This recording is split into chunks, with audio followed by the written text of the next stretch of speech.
Hello everyone, welcome back to our channel Indian Mom Diary. Today's video about homemade ghee. ఫస్ట్‌లో ఘీ prepare చేయడం అంత బాగా వచ్చేది కాదు నాకు. ఈ ప్రాసెస్ ఫాలో అయ్యాక చాలా ఈజీ అనిపిస్తుంది. ఇంకా ప్రొసీజర్‌లోకి వెళ్దాం. నేను పాల మీద మీగడతో ఘీ చేస్తాను.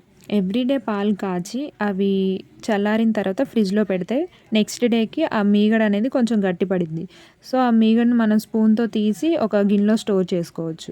అలా నేను ఒక 10 డేస్ స్టోర్ చేసుకున్న మీగడని నేను ఈరోజు ఘీ ప్రిపేర్ చేసుకుంటున్నాను. ఘీ ప్రిపేర్ చేసుకోవడానికి బిఫోర్ నైటే మనం స్టోర్ చేసుకున్న ఆ గిన్నెని బయట పెట్టుకోవాలి, లేకపోతే కూలింగ్ మీద అంత బాగా రాదు. సో ఫస్ట్ ఆ మీగడ అంతటిని ఒక పెద్ద బౌల్లోకి తీసుకొని ఆ స్పూన్తో తిప్పుతూ ఉండాలి. అలా మధ్య మధ్యలో కూలింగ్ వాటర్ కూడా యాడ్ చేస్తూ తిప్పడం వల్ల మనకు వెంటనే వెన్న అనేది సపరేట్ అవుతూ ఉండిద్ది. ఈ ప్రాసెస్ పెద్దగా టైం కూడా ఏం పట్టదు, చాలా ఈజీగా వెన్న సపరేట్ అయిపోతూ ఉండిద్ది. మనం దీంట్లో ఎలాంటి మిక్సీ కానీ మజ్జిగ కవ్వం విస్కర్ ఎలాంటివి యూస్ చేసే పని లేదు. అదే స్పూన్తో తిప్పుతూ ఉంటే మనకి ఒక 4 to 5 మినిట్స్లో వెన్న అనేది సపరేట్ అయిపోయింది.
చూసారా వెన్న ఎంత ఈజీగా వచ్చేసిందో. ఇప్పుడు ఆ వాటర్ అంతా స్క్వీజ్ చేసేసి ఆ వెన్నని ఒక బౌల్లోకి తీసుకోవాలి.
సపరేట్ చేసుకున్న వెన్న అంతటిని మళ్ళీ ఇంకొకసారి వాటర్తో వాష్ చేసి తీసుకోవాలి.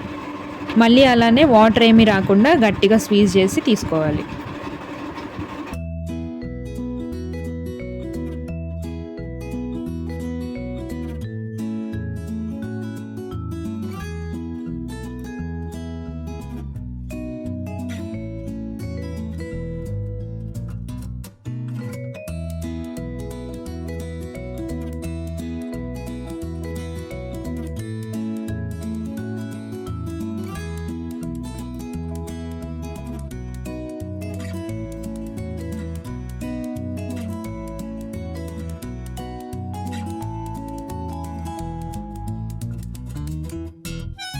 ఇప్పుడు ఆ వెన్నని స్టవ్ మీద కరగబెట్టుకోవాలి.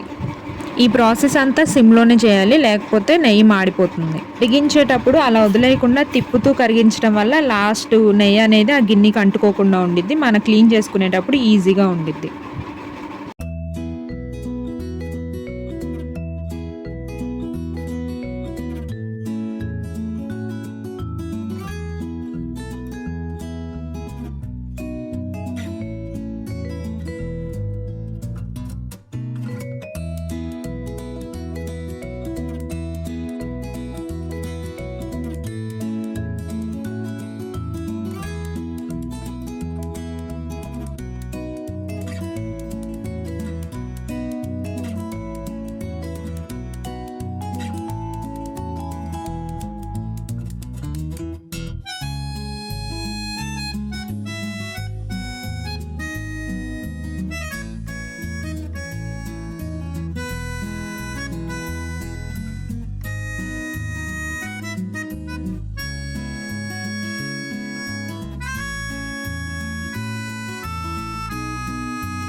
గీ తయారైపోయేటప్పుడు మంచి స్మెల్ వస్తూ ఉండిద్ది, అలాగే కలర్ చేంజ్ అవుతూ ఉండిద్ది కదా. ఈ కలర్లో వచ్చినప్పుడు ఆఫ్ చేసుకోవాలి. పూర్తిగా చల్లారిన తర్వాత ఇలా స్ట్రెయిన్ చేసుకోవడమే. నాకు ఆల్మోస్ట్ 250 గ్రామ్స్ కంటే ఎక్కువ గీ కలెక్ట్ అయింది. అది ఒక 10 డేస్ పాల మీద మీగడతోనే. ఇంతకీ మీరు ఏ మీగడతో చేస్తారు, పాల మీద పెరుగు మీద? కామెంట్ చేసేయండి.